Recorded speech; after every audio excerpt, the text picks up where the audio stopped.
Birmingham, Alabama, a quiet town with simple folk. A town with a healthy body, but an iron heart. Birmingham backstory. High school, a time for education, baseball, even young love. Fred Stern was your average all-American kid, an Eagle Scout. He loved the outdoors. On March 9th, he went camping with his girlfriend of 13 months, Sarah Martin. The trip was like a dream, but what followed was a nightmare.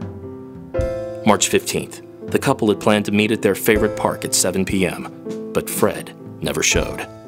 I didn't really even start to get worried until 8. Sometimes baseball runs over. I called him, but he didn't pick up. By 9:30, Sarah was concerned. She began to search the park. I'd only been walking for a little bit when I saw it. A man standing over a body. His body. She had found her former boyfriend, Fred Stern, had been stabbed. They called me in at about 10. I got there as fast as I could. Detective John Grumbles, Birmingham Police Department. I arrived to a commotion. The girl was sobbing uncontrollably. She wouldn't calm down until a friend got there. It's typical of girls that age. It was hard to get over Fred. Fred was so full of energy. I'd say, "Fred, it's time to rest." And he'd just say, "Well, we'll sleep when we're dead."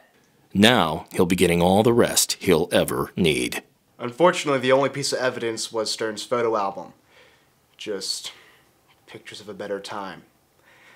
We apprehended a male suspect at the scene of the crime. The man was homeless, known only to the locals as the Cricket. Apparently this Cricket had been found standing over the body. He seemed pretty harmless, but naturally we had to question him. I didn't kill nobody, man. That guy, he just wouldn't move. He just lying there, gnawing me. And I goes to him and I says, "Man, wake up, man. This Cricket Park." Sir, where were you at 7 o'clock? I was with you at 7 o'clock. No, you weren't. Please answer the question. I don't know why I can't talk to a man at the Cricket Park, man. It's my park. When is that illegal? The interview was pointless. As it turned out, Cricket did have an alibi. The Cricket, jailed for disturbing the peace, had only been released at 7:30. The next place to turn was the victim's personal life. Everybody loved Fred. He had tons of friends in school, scouts, baseball. I couldn't think of anyone who'd want to hurt him. I was back to square one. With no leads and no evidence other than a single photo album, Detective Grumbles began to despair. I must have memorized every aspect of all 9 photos, but in the end all I could see was a happy couple. The case seemed ice cold. Then one late night, Grumbles suddenly had an epiphany. I mean, looking back, I don't know how I didn't see it immediately, but that's how it is when these things always hit you.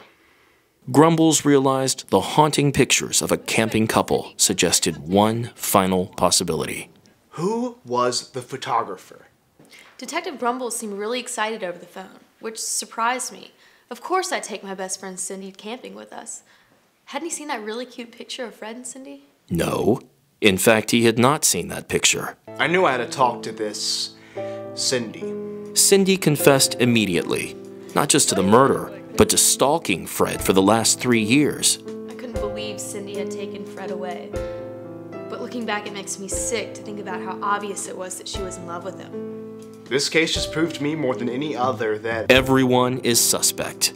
The 10th picture completed the set on another Birmingham backstory.